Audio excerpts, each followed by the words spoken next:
Well, one thing's right about the title. There's a dark fate. Either you're gonna like this movie or you're gonna hate it.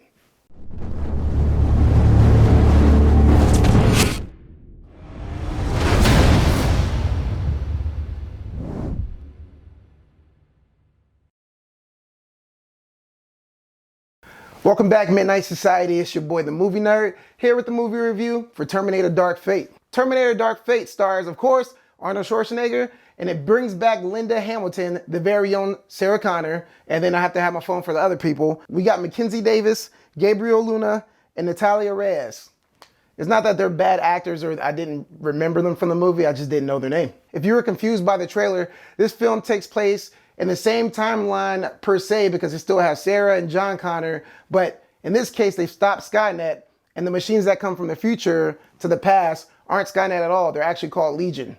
And that's really the most I can say about this movie without absolutely ruining it, because within the first, I want to say 30 seconds to maybe a minute and a half in the movie, it's either going to crush your world of being a Terminator fan, or it's going to be one of those times where it's like, I'm going to see what happens and you might like it. But when that scene did occur for me, I was pretty much on the latter end. I was like, okay, let's see what this movie has. And by the end of the movie, the story, the plot of what it was for who the girl is in the movie is like, did you really have to do that? Because you pretty much terminated the entire series for what you did, especially if you're a lover of T2 Judgment Day.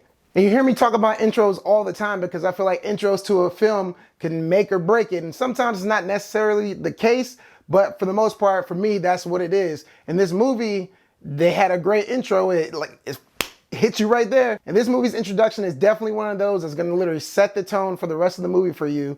If you decide if you're gonna like this movie or not like this movie, unless you're gonna be unbiased, that's pretty much what's gonna happen. Outside of that intro and trying not to be biased about the Terminator series and the timelines and everything that happened, I will say this movie wasn't that bad. What I liked about it is that there were action scenes in it that I feel like hadn't been done before, or if they had been done before, I either haven't seen them or it wasn't to the stature of this film, which I liked. Also, Agent Time works great for the Governor. I think Arnie did a real good job in this film, maybe because he plays a robot like he did well in the other Terminator films, and maybe because the acting has to be kind of stoic, and in all the other films he's way overboard, so maybe it's not really him being aged, it's just the acting of a robot. But I thought in this film, compared to the other Terminators, it was actually better than the other ones. Same thing with Linda Hamilton. I feel like we didn't get a complete character change from what she was in the early Terminator series. Oh, there's definitely one thing I gotta touch on.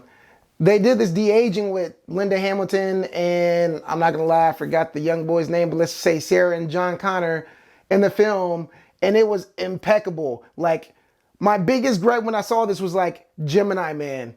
Will, I mean, it wasn't your say so, but like, come on, man. Like, if you would have took the de-aging that they did with this film for Gemini Man, it still would have been a horrible movie, but that de-aging would have hit better than it did in the film or what it wanted to. Like, I'm still talking bad about that movie, but that just shows to commend you how great the de-aging was in Terminator Dark Fate. A part of me wanted a lot more of that, them being younger and de-aged and have way more scenes with that. But what they did to it and what they used it for was effective, and it also crushes you. Oh yeah, they de-aged Arnold Schwarzenegger too, but it's not like we haven't seen him de-aged before, like in the other Terminator. This one's better, still look better than the other one, but we've seen it before. I like Mackenzie Davis for what she had in this film. She didn't outshine Linda Hamilton or Arnold Schwarzenegger or even Gabriel Luna. And it's weird because I've seen her in multiple movies, but the main movie I remember her from is Tully. Not Blade Runner or The Martian, but Tully. I don't know why. Natalia Reyes, that looks like the girl from Sicario 2, and Dora, yeah, they're not the same girl. I know they look alike. I'm not trying to be funny. They just actually look alike. I know they try to make her more prominent in this film, but she just felt like a side character, like an afterthought. Like, she was there and she's there to guide the plot along, but she doesn't really add anything to this film. However, Gabriel Luna, that plays the Rev 9 series of the Terminator in this film, I thought he was steps above her, but maybe it's just because anytime you see him in the movie, it's usually an action scene, and he didn't really say anything, honestly. There is this one scene where he's talking to Border Patrol and they're in Texas, and he has this Texas accent, or Texan accent if you want to say that. And I was thinking to myself, did he have that accent this whole time? Even though in the beginning of the film he spoke Spanish, and then later on in the film he talks again, I realized he doesn't talk like that at all. He just did it to portray somebody from Texas, and he executed that perfectly. What I've always liked about the Terminator series is that you have these androids that are on a non-stop mission. Either you kill them or they kill you. It's like It Follows but on crack, and you have to stop them with guns and bombs and EMPs rather than having to pass it on with an STD like It Follows. I'm laughing, but I actually love that movie. And this Rev 9 series compared to the T-800s and the T-1000 is ridiculous. It's like two Terminators. One is like the actual android, and the other one's like this symbiotic venom type thing. And they work together, they combine, they decombine. It's ridiculous. And every time you see it, you're like, there's no way that they're gonna beat this. And you know they're gonna beat this. The Terminator movie, it's a movie in general. The good guys have to beat the bad guys for the most part. But in this sense, you're like, there's no way it's gonna happen. And I think they executed that well. This was like the Terminator of all Terminators.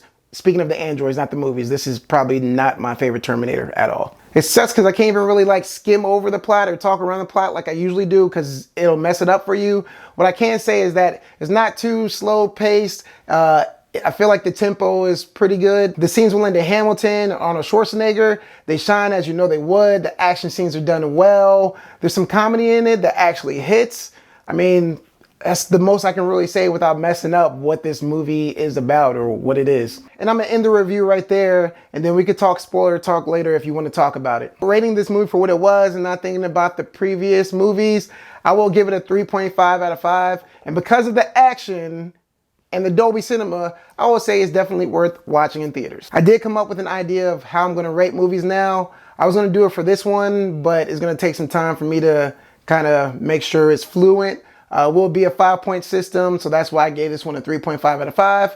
But hopefully I can get it by the next movie, and hopefully you like it. So Terminator Dark Fate, let me know what you think if you saw it, if you plan on going to see it, or if you don't plan on going to see it. And as always, if you like what you see here, like, comment, and subscribe.